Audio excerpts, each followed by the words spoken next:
Hi guys, welcome to முப்படை training academy. So நேற்று answer key வந்து டிஎன்யூஎஸ்ஆர்பி போர்டு வந்து வெளியிட்டுட்டாங்க.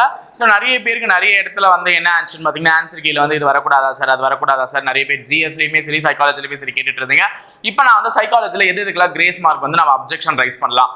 கிரேஸ் மார்க்கில் அப்ஜெக்ஷன் ரைஸ் பண்ணுறதுக்கு உங்களுக்கு செப்டம்பர் 7ஆம் தேதி வரையும் தான் டைம் கொடுத்துருக்காங்க. ஸோ நல்ல ஞாபகம் வச்சுக்கோங்க, செப்டம்பர் 7, அதாவது நாளை மறுநாள் வந்து போஸ்ட் ஆஃபீஸ் நாளைக்கு இருக்கும், காலையில மட்டும் இருக்கும், மதியம் லீவு.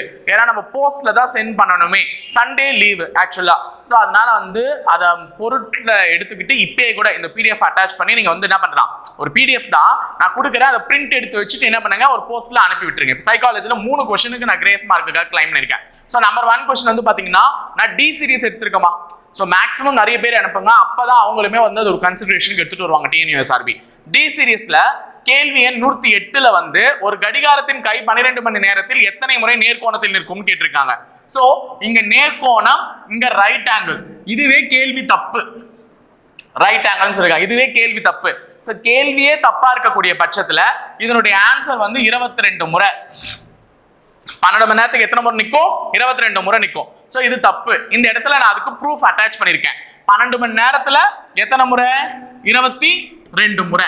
இதே 24 மணி நேரத்துல 44 முறை கீழே ப்ரூஃப் அட்டாச் பண்ணிருக்கேன். சோ இதை நீங்க சப்மிட் பண்ணீங்கன்னா அந்த क्वेश्चनக்கு ABCD எது போட்டிருந்தாலுமே மார்க் கொடுக்கிறதுக்கு வாய்ப்பு இருக்கு. அடுத்தது கேள்வி எண் 105. இந்த கேள்வி எண்ல பிளட் ரிலேஷன்ஸ் கொடுத்திருக்காங்க. இதுல ஆன்சர் ஆப்ஷன் அவங்க B ன்னு கொடுத்திருக்காங்க. ஆனா இந்த பிளஸ்னா இவருடைய தந்தை, இன்டுனா பிரதர் இவருடைய சகோதரன். அப்ப எம்னுடைய தந்தை கேன்னு தெரியுது, கேவினுடைய சகோதரன் என்னன்னு தெரியுது. ஆனா எம் என்பவர் மகனா அல்லது மகளா, பையனா பொண்ணானே தெரியல. ஆனா இங்க தெளிவா என்ன கொடுத்திருக்காங்க கேள்வியில, மகன் என்பதை தீர்மானிக்கும் கூற்றுன்னு கேட்டிருக்காங்க. இவர் மகனா பெண்ணானே தெரியாத போது எப்படி இவர் தான் மகன் நம்மளால சொல்ல முடியும்? ஆன்சர் ஆப்ஷன் கொடுத்திருக்கீங்க, பட் ஆனா எனக்கு வந்து அது மகனா அல்லது மகளா என்பது தெரிவுபடுத்தப்படவில்லை. எனவே இந்த இதில் வந்து மாணவர்கள் வந்து என்ன அடைஞ்சிருக்கலாம், குழப்பம் அடைஞ்சிருக்கலாம் சொல்லிட்டு இந்த ஒரு கொஸ்டின் போட்டிருக்கேன். சோ போட்டு பாருங்க. Next question number 123. ஆங்கிலத்துல ஒன்லின்னு கொடுத்திருக்காங்க.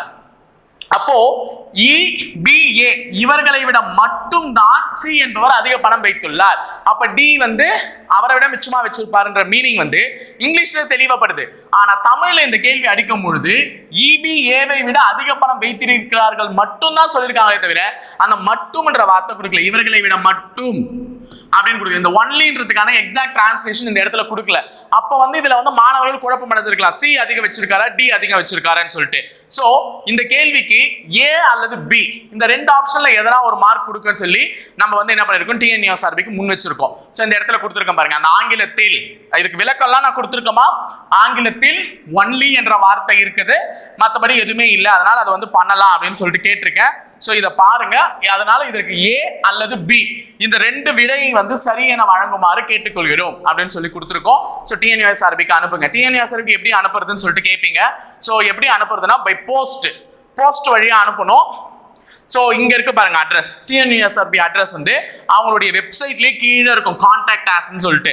Tamil Nadu uniform services recruitment board, old cop office campus, டான்டான் ரோட், எக்மோர், சென்னை 6,08,000.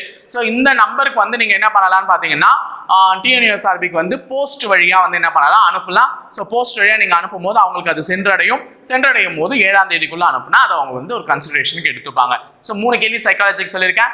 ஜிஎஸ்ல எதனா உங்களுக்கு மாற்று கருத்துக்கள் இருந்தா ப்ரூஃபோட நீங்க இதே போல என்ன பண்ணலாம், அட்டாச் பண்ணி அவங்களுக்கு சென்ட் பண்ணலாம். ஸோ இதை வந்து ஒரு வழிமுறையா பின்பற்றி நல்லபடியா அந்த கிரேஸ் மார்க் அப்பீல் பண்றதுக்கான வழியை பாருங்க. ஸோ இணைந்திருங்கள் காவலர்களை, தொடர்ந்து பயணிப்போம் முப்படை பயிற்சி மையத்துடன். நன்றி, வணக்கம்.